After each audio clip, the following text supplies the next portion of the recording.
This week in Arsenal, the Gunners trounce Crystal Palace 5-0. Thomas Partey is back in practice. Mikel Arteta reportedly is set to sign an extension, and Jurgen Klopp's departure announcement sends shockwaves throughout the PL. Let's get into it. Welcome in to This Week in Arsenal, episode 43. As always, I'm Sham. You can follow me on Twitter at Shamsdale.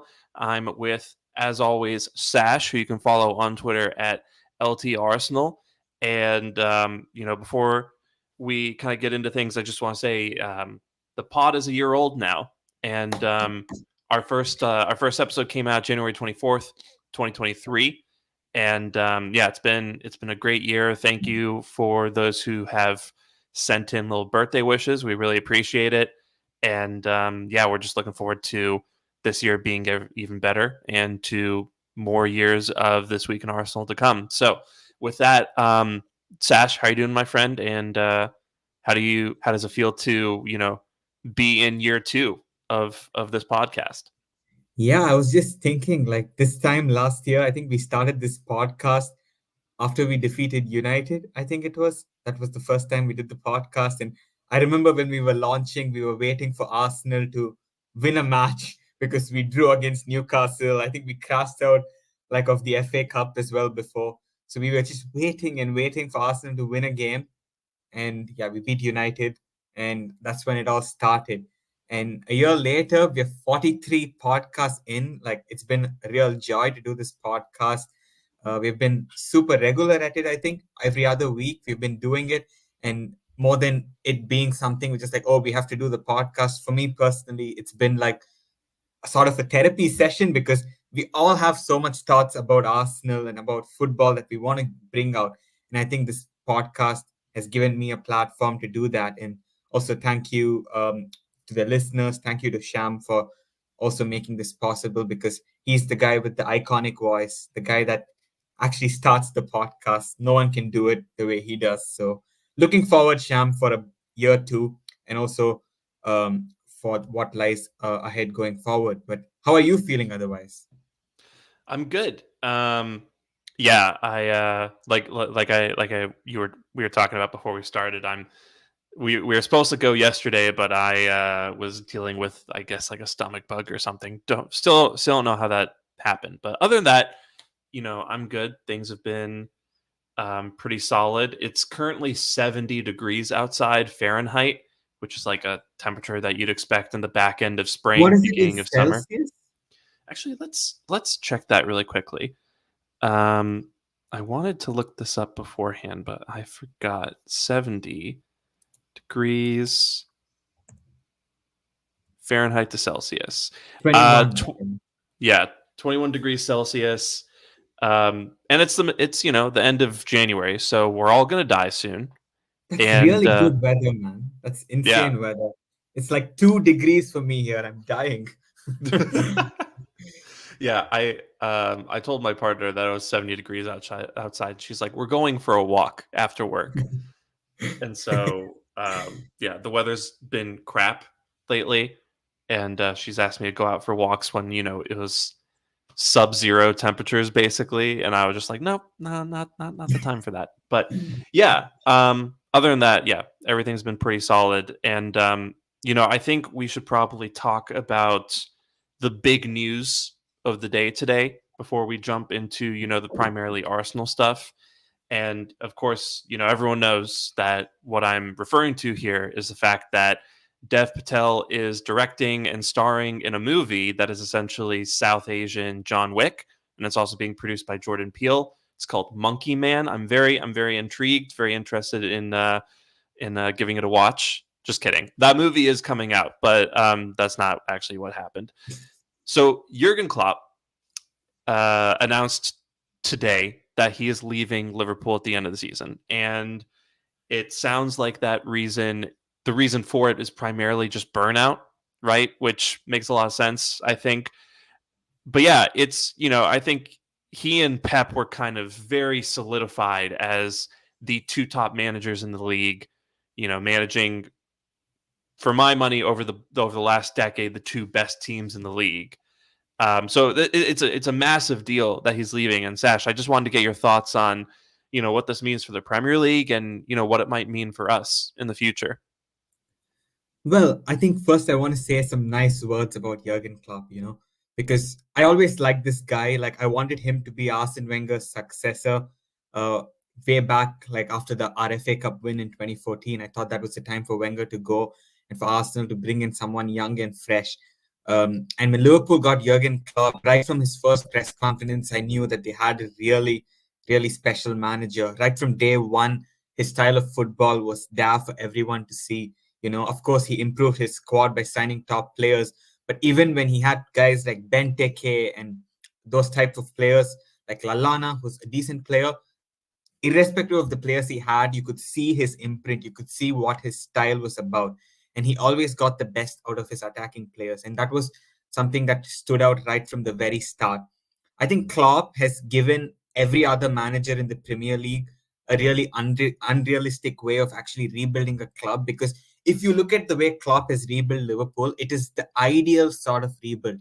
He comes in midway through a season. In his first half season, he gets them to a Europa League final, which he narrowly misses out on, and really gets that connection back with the fans.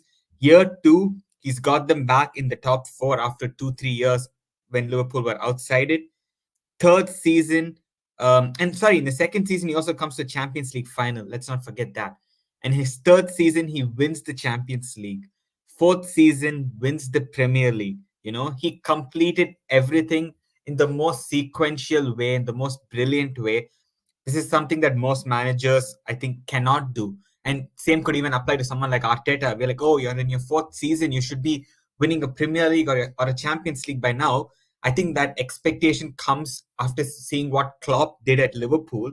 But I think Klopp was such a special manager that it's not something that everyone can just replicate like that. In Liverpool, I remember we used to laugh at them, like especially 2009, 2010, for those years until Klopp took over, they used to be laughed at. Yes, they had that one season under Rodgers, but I never used to go to Anfield being like, oh, this is going to be like an impossible game. It used to be like, okay, it's a tricky fixture. We probably will draw it.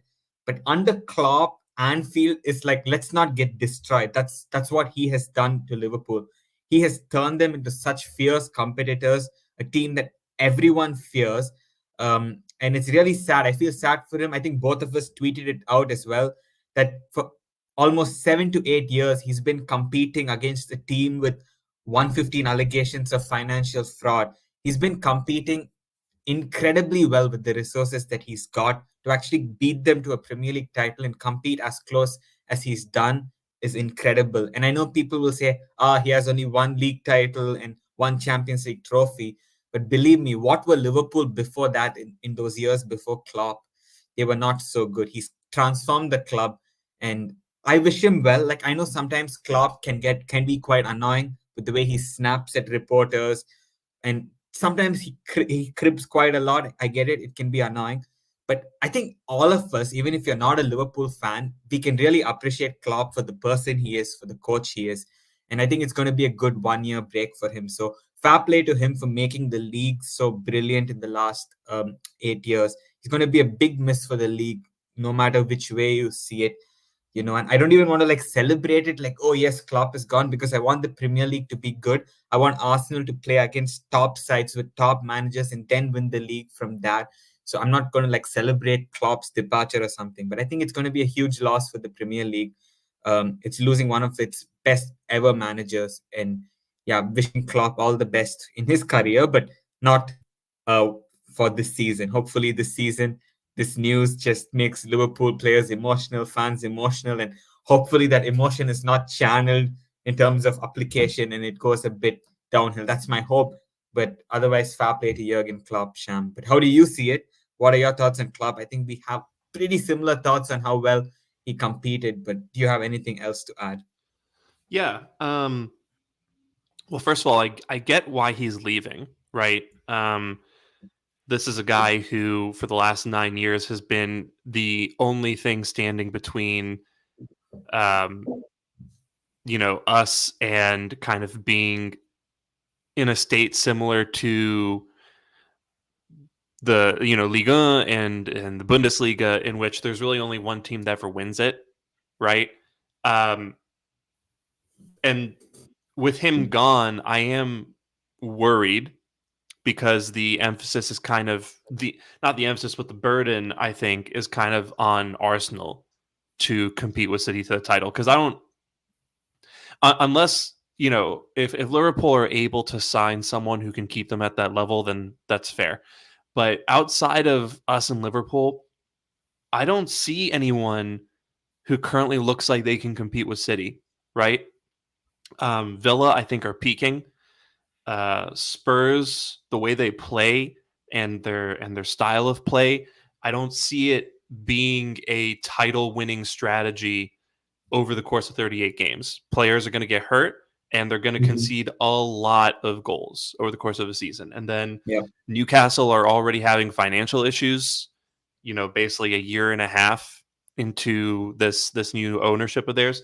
So I'm worried for the league because I think until the Premier League decides to do something about the 115 charges, it really is now City's league to lose every single year. But yeah, I understand why Klopp left because for the last 9 years, that's kind of been the burden placed on him, and he's had to do that with, I think, not enough help from Fenway Sports Group (FSG). Hmm. They've always struck me as an ownership group that is very reluctant to loosen the purse strings, and this summer for me was a shock when he went and signed all the players that he did, because I didn't think FSG was ever going to allow him to do something like that. But he's um earned it also, I guess, like in he terms of did the revenues. Yeah. he did, yeah, no, I think he hit a point where um he leveraged kind of his credibility and said, what more do I have to do for you to invest in me, for you to invest in this team? I can't, Hmm. I can't win anything with the midfield I currently have. Um, yeah, so there are those two things, and Salah, I think, is approaching kind of the decline. I think Van Dijk's decline's already started, and I think Klopp just looked at those two things and just kind of said to himself, I can't keep doing this. I think now's probably the time for me to go. So, we'll see how it impacts Liverpool's title charge. I think this could prove very beneficial for them, and it might be that emotional kick up the backside for them to kind of kick it into another gear, or like you said, they might get very emotional now, and it's a very young squad, so you don't typically want a squad that young getting emotional during a run-in. But yeah, in terms of for us, I think this could be a good thing depending on who they bring in. Um, but yeah, I think that's a massive variable Yeah. because there's Xabi Alonso and there's Marco Rose and there's Roberto De Zerbi, and apparently Postacoglu is being talked about as a potential replacement. So there's a wide range, I think, of manager talents out there that Liverpool could choose from. And I think if you choose the wrong manager with this team currently, then you could be taking several steps back, or you could take a Yeah. couple steps forward and be a very competitive team for a while. So yeah, we'll see. Very interesting times though, and yeah, I think just a pretty significant moment in Premier League history. Yeah, no, I think you summed that up very well. And I think also, like, it was so shocking, the news, like, it came absolutely out of the blue. Like, I was just scrolling Twitter and I had to, like, check if it was the actual Liverpool account that actually tweeted it, because it was crazy. Because normally you hear something like this in the media a day or two before. Like with Arsene Wenger, we heard that before it was announced that something significant was happening at London Colony, that a press conference had been called. So it was like it was going to happen. But for it to happen now in the middle of a season so abruptly, it's quite shocking. But yeah, it'll be interesting to see who Liverpool get. But again, credit to Klopp, because he's built like a really good foundation. Like the new manager who comes in, it's not like he's going to have, like, for example, Dejan Lovren at the back. He's going to have actually Virgil van Dijk playing there. So I think the foundations are really strong, and Liverpool are a stable club. So I think, as you mentioned, the next appointment is obviously going to be crucial. I think there's some top managers out there they could hire, like a Xabi Alonso or a De Zerbi, somebody who can, play in a similar style, and maybe even evolve it in certain aspects. But then you could also maybe take a few step backs if few steps back if you hire the wrong manager. So intrigued to see what happens to them, but let's hope that from now until the end of the season that yeah, it just affects them a bit, and Arsenal can take their place and really go on a good run until the end of the season. Yep, yep. But for Klopp's announcement here to be a beneficial thing for us, we have to have a very good second half of the season, and I think there's been a lot of conversation as to whether we're seeing signs of that being on the horizon. And I think this is partially just because we've played two games, or going to play two games in 29 days by the time we faced Forest. So I think there's just been a lot of time for people, including myself, perhaps to overthink things. But there's been a big conversation about Arsenal's open play XG, right? And we played Palace last weekend and we beat them 5-0, right? Two goals from Gabriel, and then a goal from Trossard, and then two more goals from Martinelli. And even then, the the open play XG conversation raged on. So, I want to get your thoughts, Sash, on, whether you're convinced by what you've seen over the last few weeks, in terms of what we're doing in open play, and whether you've been convinced as to this idea that Arsenal are back up there as one of the best teams in the league in terms of attacking an open play and being able to put the ball in the net. Yeah, I think we are one of the best teams in the league in terms of like attacking and going forward, definitely. But are we the best? Are we the second best? I'm not sure, because I think there's a reason why we are third and not first or second. And I simply think that boils down to final third execution. I'm not limiting this to just finishing. I think execution in the final third, picking the right pass, having the composure to play and not snap at shots just because you have some space. I think Gabriel Jesus frustrated me a lot again in the weekend. I know he got that assist to Trossard, but the number of times he was offside, those snapshots he does, which it's really annoying for me because you're an experienced player. You're coming from Manchester City, the team that we're competing against. You're supposed to be the guy that leads the line, shows composure. I understand finishing is not his biggest strength.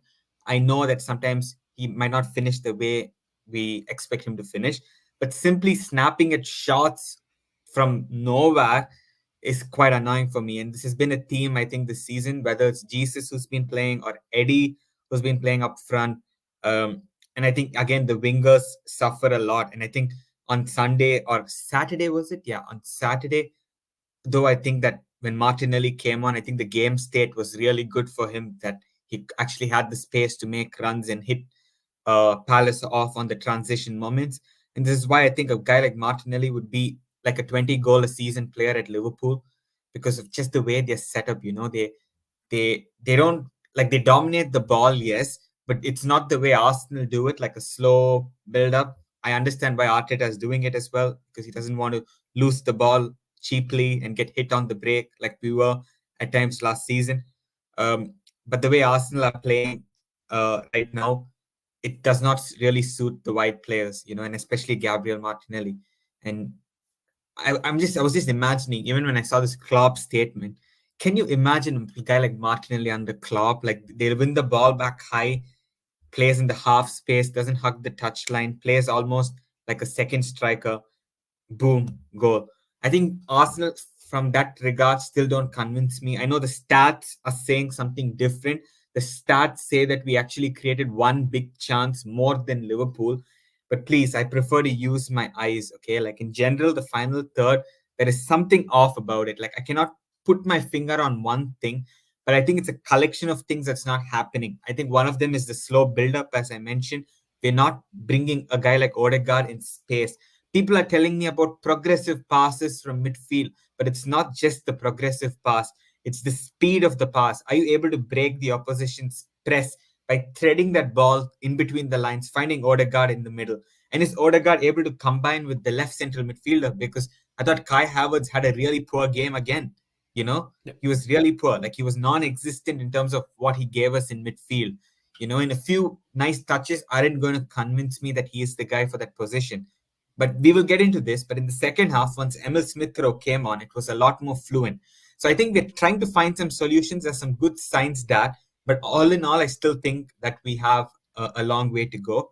But Sham, how do you see this? Like, I know it was like a final win for us, but do you think that maybe it flatters us a bit? Maybe it was not as like a destructive final win. It was more like, yeah, we just took our moments, because I don't think we worked Palace's keeper that much, in all honesty.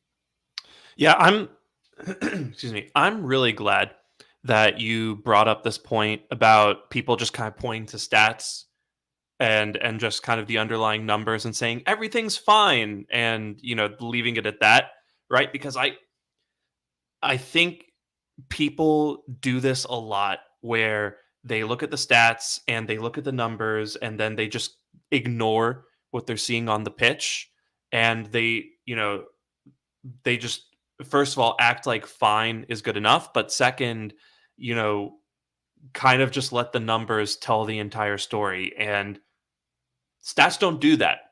Stats, there's no such thing as stats that are conclusive. Stats are all supposed to point you in the direction of what the truth is, but stats themselves aren't the truth, right? So, when people, because I've had people kind of, getting in my mentions and saying, "Oh, well, our non-penalty XG has been the best since November," right? What happened? Especially last month. What happened last month? We were chasing games 4 different times. We're we're behind against Luton. We were behind against West Ham. We were behind against Villa. We were behind against Fulham, right? So what happens in those situations? Right? That we start playing to get back in the game. We start throwing the kitchen sink at other teams and we're generating more chances, right? So Yeah, that's great one point. reason. But Mhm. also, I I'm sorry, I don't understand people trying to tell me that us having whatever XG that we have right now and it being the best in the league is acceptable with Kai Havertz not progressing the ball at all, with Martinelli playing iso ball against an entire half of a defense by himself, with Saka kind of getting overloaded more regularly than not, um, and with Gabriel Jesus, I think not really capable of the physical feats that he was when we signed him. I think those two knee injuries have really held him back, and maybe we're still watching him get back to full fitness. But I do get worried about Jesus sometimes because he doesn't look like the same player as when we signed him. He's not that guy who is really making defenders make decisions and really opening things up in the box for us. So you know um, I just don't accept people pointing at the XG stat and saying that this is the best that we're going to do. It's not. And when Martinelli came on and got played in behind twice, right, and scored those 2 goals, carbon copies of Mhm. the second one was a carbon copy of the first. It was actually really frustrating for me because we can do that, right? And I know people are saying that the only reason that happened is because we were already 3-0 up on Palace, so they had to attack us. But I think that also goes back to the speed of our buildup, right? When teams play low blocks, they don't just put 11 guys in the penalty box for 90 minutes straight and that's it, right? If we are building up in our own third, in our half, they're not just going to sit back and give us 60 minutes of or 60 yards of open field. They're going to come up And so I just, I wish the speed and the directness of our buildup was a little better. There's a lot of factors to consider here, right? And there's plenty of reasons as to why we could be playing slower. But for me, the main takeaway is that we can and we need to get better, because the second half of our season is going to be way harder than the first. We still have a bunch of difficult away fixtures. We still have to, play a lot of the bigger sides in the league, right? We still have to go away to City. We have to go away to Spurs. We United. have to, yeah, we have to go away to United. We still have Liverpool to come to the Emirates in a week now. So we've got some Brighton away really, yeah, as well. we've got some really big games coming up, and so you can't just say that as long as we keep playing like this, it'll be fine. We have to play better than this. So yeah, that's just kind of my main point on that. And also, with the Palace match, yes, we scored 2 goals, but those are set piece goals, both of them, right? Do you know? Did you see what our XG was? Our open play XG at the end of the first half. Like 0.15 or something like that, right? Or something very Yeah, bad. Yeah. yeah, it like varied between, I saw 0.28 and 0.34, but still, that's not good, right, for what you No. want to do. And so, people are again pointing at the open play XG, which I think we finished the match with, I forget what the number was, but we finished the match with something more respectable than that in terms of open play XG. But people were pointing at and saying, see, it's fine.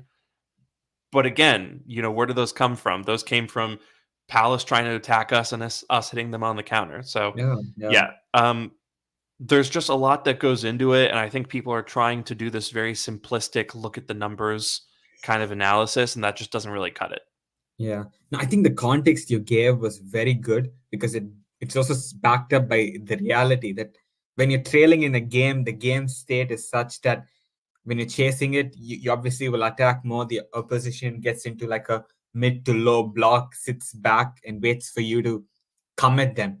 And I think this was something that obviously impacted our XG, made it look a lot better than I think the game suggested in some of these games at least. And we also were creating a lot of bad chances which were not being put away. So it was not like, I mean, there was some glaring misses, like the Gabriel Jesus header against West Ham, for example. But I think all in all, it was a lot of okay chances which just added up and inflated the XG by quite a bit. So I'm not going to look at XG too much. Obviously, we're a top side. I think we are the second best team in the league. I think personally that if we get our act together, we can be better than Liverpool are. Um, but I think Man City are still the best side, and I think we are just still a bit behind because there's a few things that we don't do well enough. And obviously, one of those things that is missing from our side, you could say, is maybe a left back or an inverted fullback like Timber, who not only can defend but can also help us play out from the back. And also the guy who plays those line breaking passes in Thomas Partey. We have Bulgarian Gunnar here who makes the point. First time listener here. Thank you for listening. He says, I think we underestimate how crucial Timber and Partey were or are to this new vision of Arteta's Arsenal. We had to basically adjust everything from the start of the season. And he also mentions that we're searching for the right balance. Now, speak on this subject, we did see yesterday that Thomas Partey is back in training, which I think is going to be a huge boost for us going forward. Um, Again, I feel a bit uncomfortable with it because every season we have relied on this guy's fitness and every season he's let us down. But let's assume for a moment that Thomas Partey is fit and he's taken a miracle drug that keeps him fit until the end of the season. Now let's assume that till the end of the season we're going to see Thomas Partey as the 6, Rice left 8, Martin Odegaard playing where he plays on that right half space, and we have a front three of Martinelli, Gabriel Jesus, and Saka. And in the odd time, we could even play Havertz down the middle. And in terms of midfield, we have Smith Rowe as a rotation for Rice or Odegaard, depending on how we want to change the dynamics. Now, that looks a lot better, doesn't it, Sham? Like, I actually feel super confident going with that midfield three against most sides. Now, I know Declan Rice in that left eight role is not like a playmaker's profile, but I still think it's so much better than playing Kai Havertz there. And I think having a guy like Thomas Partey, we've seen this midfield three play a grand total of 15 minutes in the league this season. We beat Man City when these three were on the pitch. So my question to you is, if Thomas Partey is miraculously fit for 4 months, what can we do this season? How do you see it? I think we could win the Champions League and the Premier League. I just want to see how things shake out over the next few weeks, right? Because it very easily could be the case right now that it's out of our hands.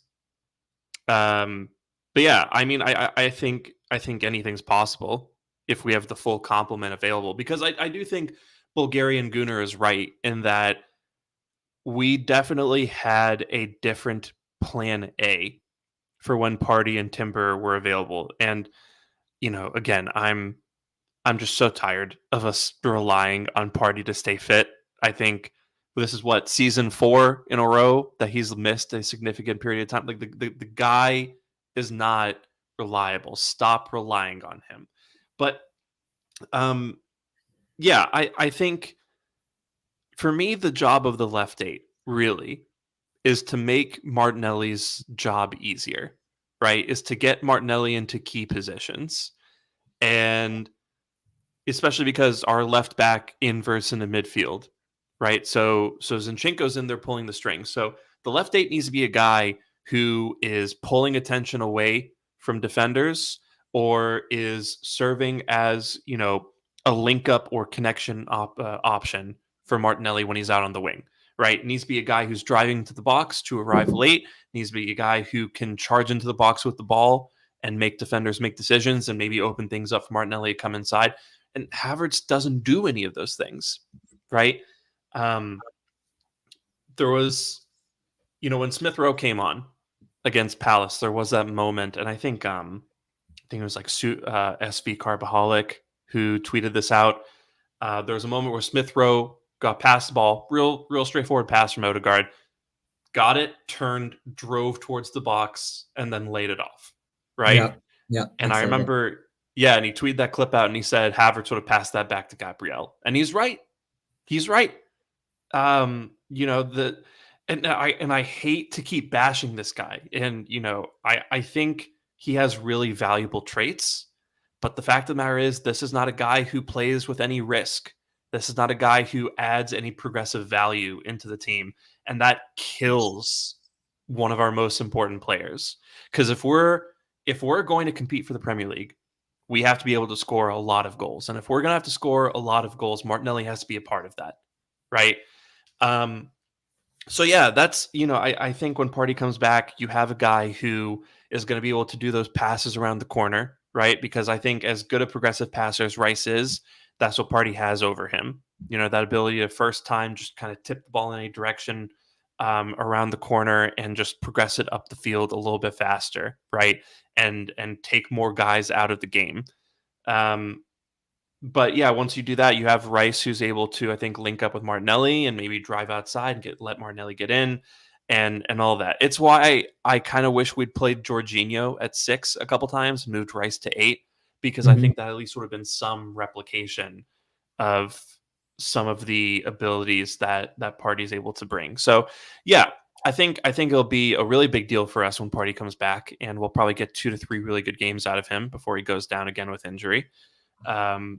But if one of them is home to Liverpool and we win, then maybe that's worth it. And then I think Timber coming back will be really important for us as well, right? Because I think there's just a lot of options that you have there with him. You can play him as a right back and make him kind of, as Zinchenko basically, and invert him from the right next to Rice. And kind of, I think if you lost Partey again and Timber was available, that would be a way to cope with that.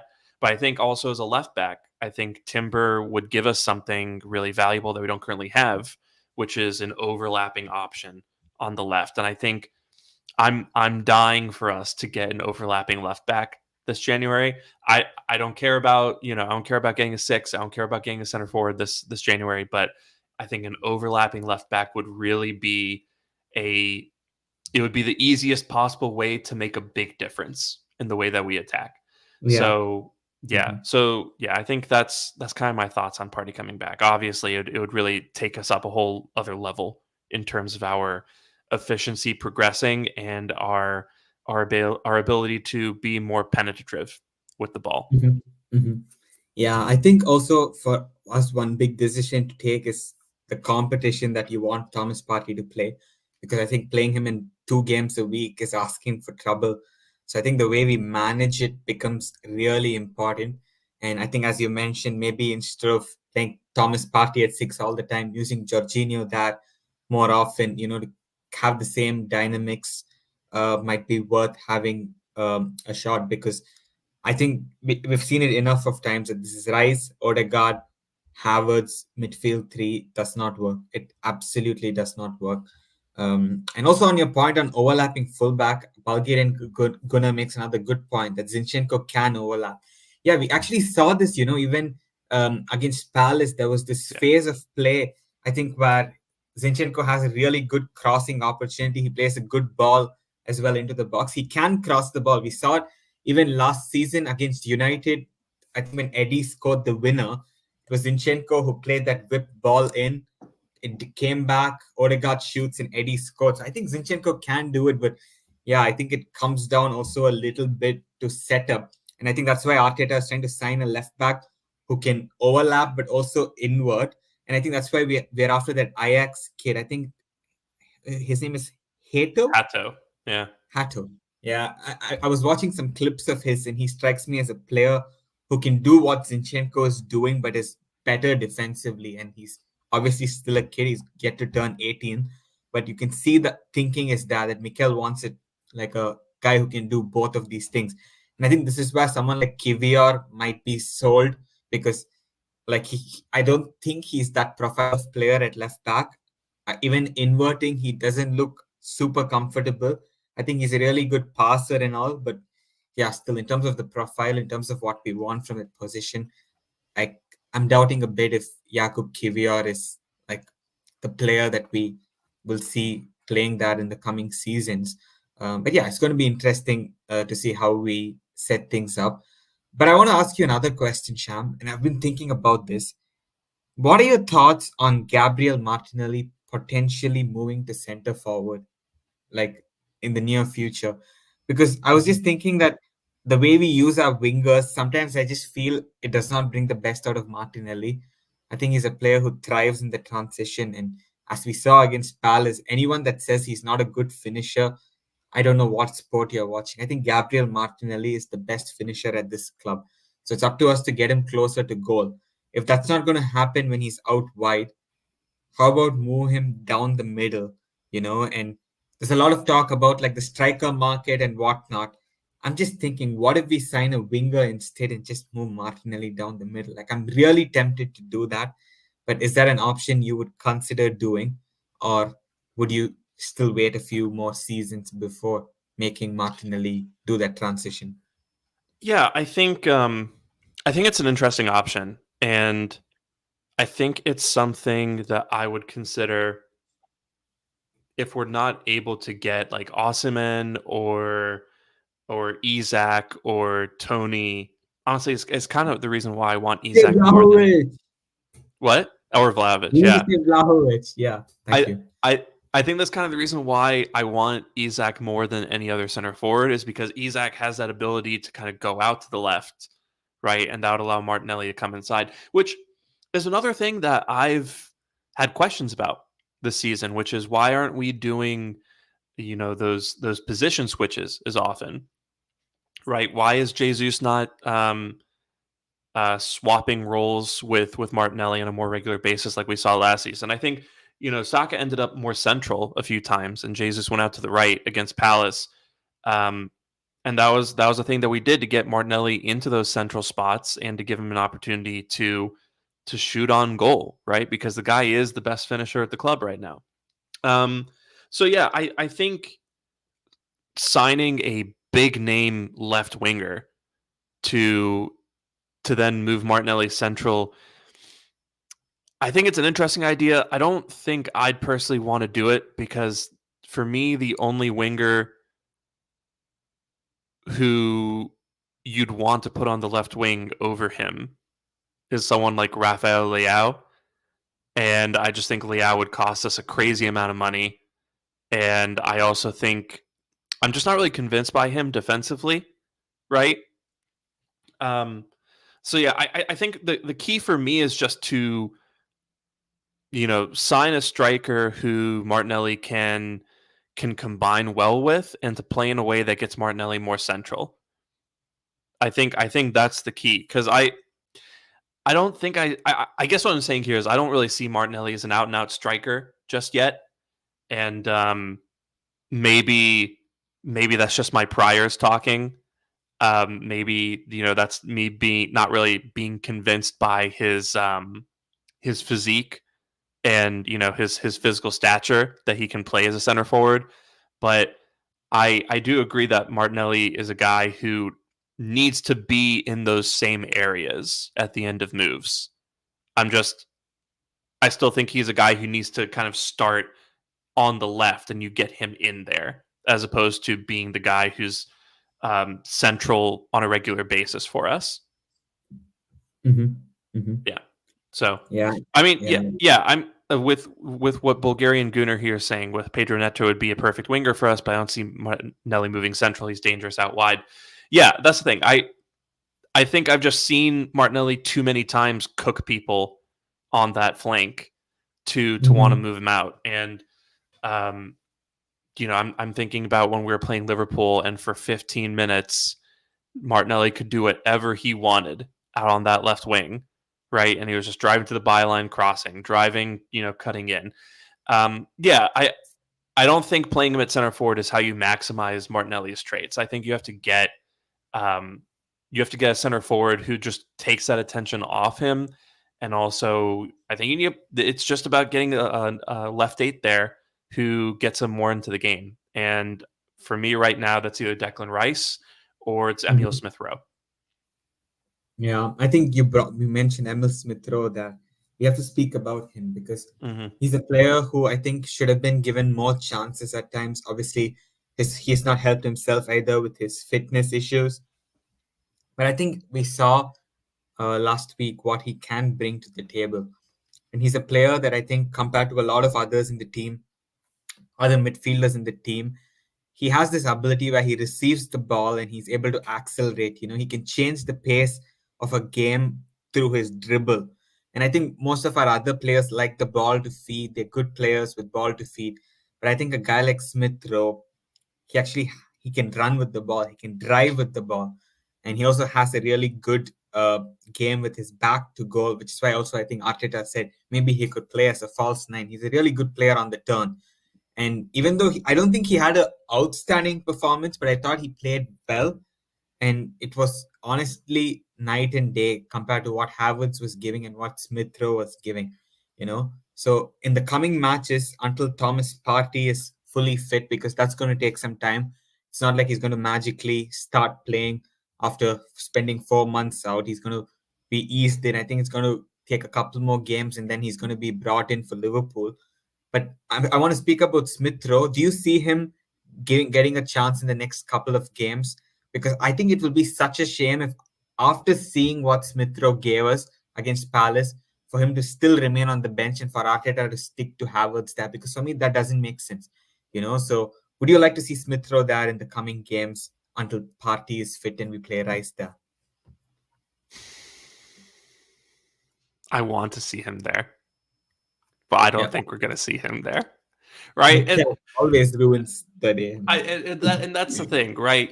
I'm not there. There's been a lot of doomerism, on the old Twitter sphere. There's been a lot of um, a resurgence of the Arteta out crowd, and I'm not there, right? And I don't think I will be there, barring some very drastic mishaps. But this is his biggest blind spot, which is the guy has a way he wants to play, and even if it doesn't work, he is going to try to make tweaks without changing the personnel, right? And sometimes it's the personnel, right? And Yeah. I brought up these examples so many goddamn times, but it's playing holding until the title race was over. It's playing it's playing what's his name? Like Odegaard, like way too high up the pitch when you needed to move him back. It's playing Jorginho and Zinchenko together when it's very clear those two can't play together, right? Um, it's playing Nketiah like over and over as the starting center forward when you need someone who can link up, right? And he does this for big periods of time, and so I'm worried I'm worried that he's so committed to making Havertz work that he's gonna he's gonna continue to try to do that when it's very clear that Smith Rowe just brings more dynamism to the game, and that's kind of what you need. Because even the things that Havertz is supposed to be doing, right? He doesn't really do them. The the dual winning, it's solid. It's not at a level where he's justifying his selection every week. So yeah, I would be pleasantly surprised if Smith Rowe is given that opportunity, right? And obviously, again, Havertz has his off ball qualities, right? He's a grittier than he looks as a player, and maybe that's of value to Mikel. And maybe that's why he's more willing to play Rice as the left eight than he is Smith Rowe. But at the end of the day, I think Smith Rowe has a lot of qualities that he can bring to the way that we play. I think he's a very fluid player, which allows him to take that left wing role and let Martinelli come in, or he can, move into the penalty box himself. Um, yeah, I don't think we're going to see it, unfortunately. And maybe like it has in previous times, it's going to take an injury to force Arteta into making that decision and then realizing that maybe things work better that way. But and I do understand the concerns about Smith Rowe's off the ball abilities. I mean, I don't think he's terrible off the ball, but also this is kind of the thing that you're able to get away with when you have Declan Rice playing as your six, right? That's the whole point Um, of signing Rice as well, right? Yeah. Well, I mean, it just goes back to I was having this conversation with a couple guys a few days ago where like I thought the way that we were going to play this season was to just throw six guys into the penalty box, and then you'd have a box midfield of Saliba, Gabriel, Rice, and Zinchenko behind them, right? And then you would just be able to obviously defensive side, but obviously you'd be able to deal with most transitions with the three of Saliba, Gabriel, and Rice um, while also being extremely dangerous in attack. So, it's just, I think it just goes back to how Arteta wants to operate. And clearly, Havertz is something of a safety blanket off the ball for Arteta.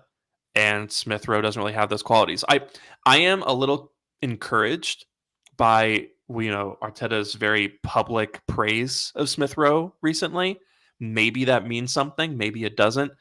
But I think if Arteta has a genuine interest in getting more out of this team in the final third, then Smith Rowe at some point has to factor in, whether that's as a left eight or as a left wing or even as a false nine. We have to get him on the pitch because the quality there, I think, is very clear to see.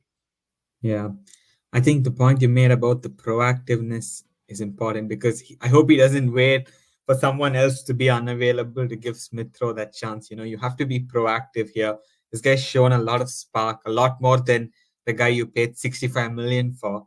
So I think sometimes Mikel is also playing Havertz because he paid so much, made him the highest paid player at the club almost. So I think he's playing him a bit out of that pressure. But I think you just need to play the player who's best for that at that moment in time. And I think for now, Smith Rowe is a much better option. Gives us a completely different dimension as well. And I think, yeah, he has to be given more chances. Like, it's a shame we're out of the FA Cup because I was really looking forward to seeing ESR and Fabio Vieira get some minutes together, but it's not happening, obviously. So now I think it's up to Mikel to give them the chances in the Premier League, especially Smith Rowe. Give him a run of 3 games, and if he's actually not great in all the 3 games, we can at least say, okay, Emil, you've been given the chance and you didn't take it, fair enough. But the annoying thing for me is that Smith Rowe has not even been given a fair chance for people to say that, oh, he's not good or he's this or he's that. Because when Smith Rowe has got chances for us, which came, I think, a couple of years ago, he was really good. He was he was one of our best players. So I think he didn't get many chances recently. He's been injured, but I think now's the time. He already saved Arteta's job once in 2020 in that Boxing Day game when he was given a chance to play ahead of Willian, who was unavailable. And he has a chance to again change the course of our season now and hopefully power us to a trophy, whether that's the Premier League or the Champions League. So For fingers crossed. me, for me, Smith Rowe is our best option at left center mid against low blocks. Right? Mhm. When we're playing Liverpool and City and Spurs, right? I actually don't mind Havertz at left 8 all that much, right? Because I think the way that we want to play against those teams is to really limit their attacking prowess, right? And really just kind of suffocate the game.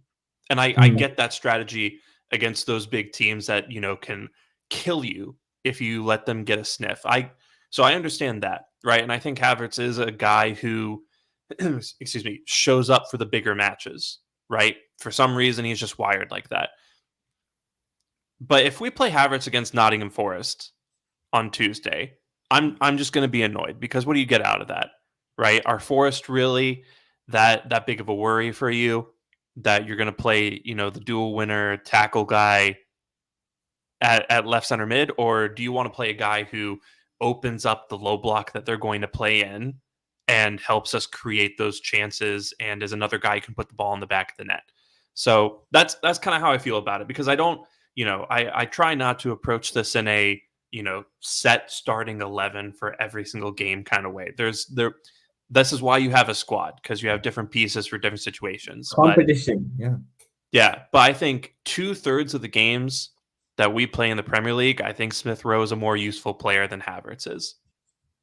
Yeah, no, I'm inclined to agree with that. I think Havertz is like meant for like a very niche set of games.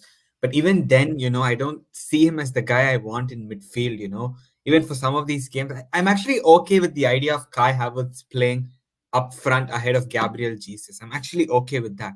Give Kai Havertz a chance down the middle. I know he'll miss some chances like he did against Liverpool, but I thought that was a really good performance from him otherwise. Like the way he was bringing players into the game, winning the duels, he was really good down the middle. I see him more as a forward than as a player who, you can really rely to progress the ball. I get the logic of why Arteta is playing him in midfield because he wants him to arrive late into the box. But, to arrive late into the box, you need to work the ball into the final third in such a way that the midfielder can arrive in the box. But I think because he's playing there, our build up is so much slower, and there are fewer situations where Havertz is actually getting into the box from deeper. So this for me is a bit annoying. But yeah, I would play him down the middle definitely. Like I'm happy to play him. I just think down the middle it's up for grabs 50-50 between Gabriel Jesus and Havertz. Jesus has to improve his performances, or else it could be curtains for him as well. I wouldn't be surprised if we played Havertz in the Premier League, Jesus in the Champions League. A bit of rotation, a bit of good squad management would be handy over here. But I just hope that this Palace result, like psychologically, has given the players a lift, Sham. Yep. And, I do think, to be a little positive, that we're never going to complain about a 5-0 win, right? Mhm. I think, the main point I want to make about that win is it's not as convincing as a lot of people are trying to, make it seem. But, on the other side of that, that's exactly the kind of result that you want, after you go Yeah. on a break and preceding that break, you had a string of results to, you know, really blow a hole in in this notion that you were, front runners for the title, right? So I think psychologically it's a very helpful win. It reminds the players how good they are, right? Because this is a good team. At Yeah. at worst, we are the third best team in the Premier League, right? Yeah. So yeah, I think that's really helpful, and I think they're going to approach the Forest game with a level of confidence, and if we can get a result there, then I think we're going to enter the Liverpool match at home with 2 wins on the trot against a Liverpool that may be a little unsettled by the time they arrive. And that can make all the difference. That's how fine the margins are. So yeah, I think it was still a really fun match to watch, obviously. And I do want to say there has been this conversation about the number of goals that we've scored proportionally coming from set pieces, and there seems to be a lot of panic around that. I think currently a fourth of our goals in the league have been scored from set pieces, um, which first of all, I think that number is going to come down, right? I think we are going to open things up a little bit in open play attack wise, but it's just the level of that remains to be seen. Yeah. But I guess I do want to ask you. Oh, while we're on this topic, I did just see a report that Gabriel's second goal has officially been awarded to him after an appeal by Arsenal, Awesome. which is good. So good for Gabriel. He earned that. But I did want to ask: do you think the regularity with which we're scoring goals from set pieces is something sustainable, or do you think it's something that we can't really rely on? It's hard to say, to be honest, because I think we've been very good at offensive set pieces for a while now. It's not just this season where we've been good offensively. Even last season, I thought we were very good. So I think we can always rely on offensive set pieces as one of the ways to get us out of a tough spot, but it cannot be the only way. Like, I think that's where the fans' frustrations are, that at times it seems to be the only way we are scoring or creating like a big chance. And it really shouldn't be that way with all the attacking quality that we've got. So this is what I think the concern is, and not with the offensive set pieces itself. You also have to understand that like every team has a set piece specialist that is working. So sometimes it becomes a battle of the set piece specialists. Like, yeah, your team might be conceding a lot of set pieces defensively. Like Arsenal's defensive set piece record is not so good. So first of all, I think it compensates a little bit that. Um, but also you have to understand, like, if we're bad defensively at set pieces, maybe the opposition is really good with their routines as well. So set pieces are a bit like different to like open play, because at the end of the day it comes down to size. Do you have like decent technical quality in terms of the delivery? And it's a bit of like luck, a bit of chance. So I think any team can become very good at set pieces if they have the right like players, like in terms of the physicality, height, and whatnot. But I think from Arsenal's point of view, we work the corners in a really smart way sometimes, and we always have like a routine method to how we go about things. So there is a process that sometimes it will click, sometimes it will not click. But I think it can continue to be a significant help in terms of how we score goals. But I guess what I'm coming to say is that it cannot be the only way of like scoring, or the only way of breaking the deadlock. It would be nice to see a goal where we work the ball out from the back, beat the press, play Odegaard into space. Odegaard feeds it to Saka. Saka cuts it back to Gabriel Martinelli. That I want to see more goals like that, Yeah. personally. So set pieces are always going to be there. But I think in Arsenal's case also, as I mentioned, we concede a lot defensively. So I think that will also reduce. So I think it ultimately all balances out. And the bottom line is still that we just have to improve the way we create chances. But how do you see Nicolas Jover's job at Arsenal since he's taken over? Obviously, very impressive offensively. Are you concerned with the defensive side of things? or do you think it's just hard to even analyze it because of how complex set pieces are, and also there's an element of luck involved? Yeah, I think we've been pretty good defensively this season. I know, last season we had a pretty bad run of just mind-bogglingly bad defending from set pieces. In terms of offensively, yeah, I think Yover's been amazing. Again, we're leading the league in set piece goals, and I do think it is sustainable, right? As the Premier League has let most people know, and as most teams are already scouting, um, you know, we had Trossard basically running screens in our set pieces, which I think was very effective. And um, I just think we're being very clever, and I think we're drawing from other sports in terms of how we run these set pieces, which I think is also just very intelligent from us. And on top of that, we have currently the highest number of corners in the league. I think it's like 164 or something, and then next is it's either City or Liverpool with That's 143. corners one. Corners won, yeah. Ah, So okay. we've won 164 corners, and then it's like we're up by like 20 plus, right? Wow. Second place has like 143, and then after that it's like, one or two difference all the way down the table, right? So we're leading that statistic by a country mile, which makes me think that it's on purpose, right? That we're winning those corners. Um, so that we can run these set piece plays and score from them because they're so well choreographed and thought out, right? So I do think it's sustainable, but obviously the end goal should never be score all your goals from set pieces. And I don't think that is the end goal from Arsenal. I just Mhm. think that's how things have worked out because we just haven't really been as effective in open play as we need to be.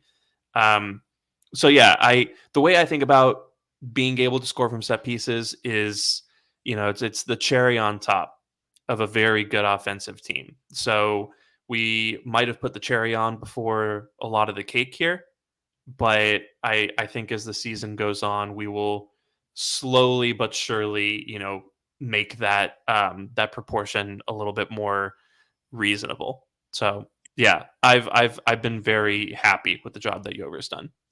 Yep, I think that's fair. I think right from the first day he took over, he's been very good with the set pieces. It's obviously still an important part of the way we play, the way we want to score goals. It's totally okay. Like set piece goals are fine. They're important. Like if we're in a Champions League final and we score from a corner, are you going to really crib after we win the Champions League that, oh, we scored because of a corner? I still think some of the guys on Arsenal Twitter will crib even for that. But yeah, it's one avenue of scoring. But let's And create chances. yeah, and like the thing is, you have to maximize your team's performance any way you can. Again, we're always talking about how fine the margins are. So if this is just us trying to find the advantage anywhere that we can, and that's why we've signed, very tall, physically imposing players. That's why we get linked to guys like not Andre, Amadou Onana. Jesus, if we got linked to Andre Onana. That's why we get linked to Amadou Onana and guys like that, right? Andre Onana, the guy who got benched by his national team. But Shocking. yeah. And honestly, it was a good move for them. I mean, they conceded a bunch of goals, but it'll work out for them in the long run. Yeah. But yeah, that's why we get linked to these tall players, and that's why we're after big players like Diomande, and I think Hato as well is pretty big for his age. Yeah, it's an advantage that we are trying to exploit, and it's just another way that we're trying to, just put the margins in our favor and find ways to win. And so I can't complain about it. That's the competitive mindset that I want at the club to win by any way you can. So if the goal that we win the Champions League by is a corner kick, then I think that just means we're a smart team. Yep, yep. Then Nicholas Yower needs a statue if that's the case, as well. No, for sure. If we win the Champions League because of a corner kick or some set piece routine, then yeah, build that man a statue in front of the Emirates. But if we concede from a corner kick to lose the Champions League final, he should be sacked on the spot. There's no in between. All or nothing. Yeah, exactly. Yeah. But we have some interesting games coming up. I was just looking at the fixtures. So we go to Forest on midweek, and then it's the huge game against Liverpool, Feb the 4th. So I think that's the game that's going to really. Okay, I don't want to take the Forest game for granted because Arsenal have done Arsenal things and lost games. We should not be losing. And also, Forest away, we have a notoriously bad record in the recent times we went there. So I don't want to take that game for granted. But having said that, it's a game I expect Arsenal to win. So we go to Forest on 30th. Then 4th of Feb, we host Liverpool. I think that's going to be a huge match because if we win that game, we go to 2 points within Liverpool. And from there, it's, I think, really open. At the moment, 5 points seems like if Arsenal slip, we are out of it. But let's hope we win that match to really put that pressure on Liverpool. So that's going to be a huge game. Then we go away to West Ham. Again, West Ham are a good side, but again, I think Arsenal can win that game if we just apply ourselves. And then we go away to Burnley, who haven't been convincing. They're languishing in the relegation zone, following which we go and play Porto away in the Champions League on the Feb the 21st. Some very important games coming up in the next 3 to 4 weeks. Sham, how do you see us going in this run? Do you think we're going to get into a run after this Dubai break? After this final, do you see Arsenal going on a run of wins, or do you think that this is just a one-off game and you're still not completely convinced? How are you seeing the coming games for us? Well, I think we'll beat Forest, and we need to beat Liverpool. I'm But actually will very we? worried. Will we beat Liverpool? Yeah. We need to, but will we? That's the question. We've drawn at Anfield. We lost in the Emirates in the FA Cup. I Third think we'll time lucky. draw. I think we'll draw with Liverpool at home. I think they're going to come very motivated, and I don't. I think the Emirates is going to be a little nervy on the day, and I think that'll play into people's minds. And yeah, I don't know. I don't like betting against Liverpool. So No. yeah, I think that's going to be a draw. And then I'm kind of worried about West Ham away, honestly. They Already have, lost 3-0 the Carabao Cup. yeah, Kudos is going to be back. Excuse me. I think we'll beat West Ham away, but it's going to be nervy for a lot of that game. But Mhm. have we beaten West Ham since we signed Rice? I don't think we have. No, we lost 3-0 once and 2-0 the second time. In fact, we didn't even score a goal in the last couple of matches we played against them. So Yeah. that's shocking. So I think, I think it's high time that we got our revenge against them, Yep. because if we lose to them 3 times in a row, that's just Embarrassing. untenable. Yeah. Yeah. So I think we'll win like 2-1 or something, and I think West Ham are going to score first. To get the Um, panic stations. exactly. Yeah. Oh, So yeah. yeah, I Sorry. think. The game in the Carabao Cup was 3-1. And Odegaard scored at the end because I switched off Oh, the game. yeah, yeah. He scored. He But scored. I remember he scored from that left center mid left. position. Yeah, Yeah, exactly. yeah, yeah. Yeah. Yeah. So I think we'll somehow get a win off West Ham, and then you said Burnley was after that. Yep. Yeah, I'm not worried about West Burnley. Ham. I think we'll blow Burnley out of the water, and And then then the Porto. Champions League. Yeah, and then I'm just excited really for knockout Champions League football. So Yep. I like our odds against Porto. It's definitely, it's not one of um the death draws that we could have had, right? Yep. So yeah, we'll see. I'm confident. Yeah. In fact, the last time we faced Porto was when we had Lord Bentner. He scored a hat trick against Porto to send us through into the quarterfinals. But we met Also, Messi. Samir Nasri had that one individual goal that was Yeah. crazy. Clever from Nasri. Very clever. Brilliant play from Nasri. What a goal. That was like insane. It was, Yeah. No, it was amazing. yeah. Those were the days, man. Those were the days. What a Peak player he could have been. banter. But the Yeah. that football is so pure. Like we could never play football that pure. No, but it is what it is. Yeah. So I think the main objective here is, win the games that we should be winning, right? Forest, Burnley, those need to be pretty authoritative wins. West Ham, you need to do what winning teams do and just refuse to be the punching bag for a particular team, right? Just think and just think about what it's going to look like if you lose again. And then Liverpool's a must-win game for the title challenge. I think we've made it very hard on ourselves the second half of the season, and so we have to beat Liverpool and we have to beat City. I think that's just unless those two decide to have horrific ends to the season, that's just our lot in life right now. So they have to get the business done, and I think we can. I always feel like Liverpool figure us out even when we're have a leading way against us. Yeah. Yeah. So we'll see. Yep. But Interesting. how do you feel?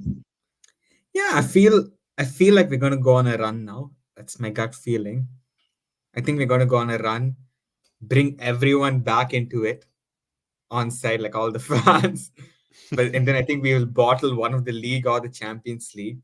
But I think it will be the Premier League that we bottle first. But I see us going far in the Champions League. That's my gut feeling. But let's see how it plays out. I don't want to say something and jinx it. I just want to let things play out, and let's see how we go. Yeah. No, I feel more confident about the Champions League than I do about the Premier League. Yeah. I trust us to turn up on the day and do something, but Premier League, due to all our inconsistencies, I just think that it's going to be tricky for us to win it from here. Yeah. And I think just because it's the Champions League and there's really no such thing as a team that's just going to, park the bus against us in a neutral game state. I think we're one of the best teams in the world if you actually decide to play us. So, when Porto drive at us in an attack, I like our odds of hitting them on the counter. Martinelli is going to be key, I think, for us in the Champions League. That's why there's only two teams in the league in the Champions League that really terrify me right now, and that's Real Madrid, just because they're really goddamn good, and Manchester City because they know, or I guess they're willing to play a Premier League game against us in the Champions League, if that makes sense. Absolutely. So I would rather face City like in a final or something rather than over two legs, because I think that might be trouble. I would prefer to face a team like that just in a one-off match where hopefully on that day Arsenal outperform their XG and make history.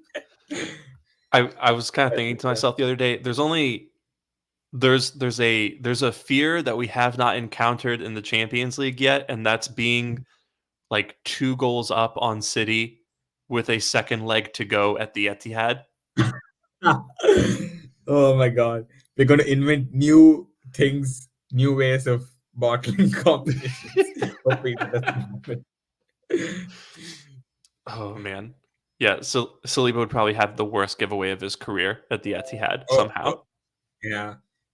I prefer to be negative here than say positive things like Saliba's going to pocket Haaland, just come back to bite me. So, yeah, I think that's a good way of looking at it. Yeah, we'll see. Hopefully, I think, just to sum it all up, I think we can win something this season, and that's. Yeah. I think that's all you ever really can ask for in a team is for them to be able to win something. But will we? We'll see. I can also learn to cook great food, but will I? Probably not. So will Arsenal actually do it? That's the question. Yeah, we'll see. But I'm more confident than I used to be, but I just, I need to see a little bit more out of the team over the next few weeks for me to get to where I was when we were top at Christmas. Yep, yep, yep. Fingers crossed we get there with the changes we discussed. ESR in midfield. I think that might actually change things. So looking forward to seeing that against Palace, against Nottingham Forest. I hope Mikel listens to us and actually makes those changes that we want him to make. And then yeah, let's see where we go from there. For sure. Yeah. Well, I think that's a good point to put a bow on this and call it an episode. So, for those of you who are watching on YouTube, please like, comment, subscribe, hit the bell so that you get notifications whenever we do put up a video. And for those of you who are listening on YouTube, please give us a 5-star review. Those really do help out. And you can follow me on Twitter at Shamsdale. You can follow Sash on Twitter at LT Arsenal. You can follow the pod at This Week Arsenal. Please be sure to wish the pod a happy birthday if you do get a chance to. And we will be back hopefully after we beat Nottingham Forest on Tuesday. So thank you for being here.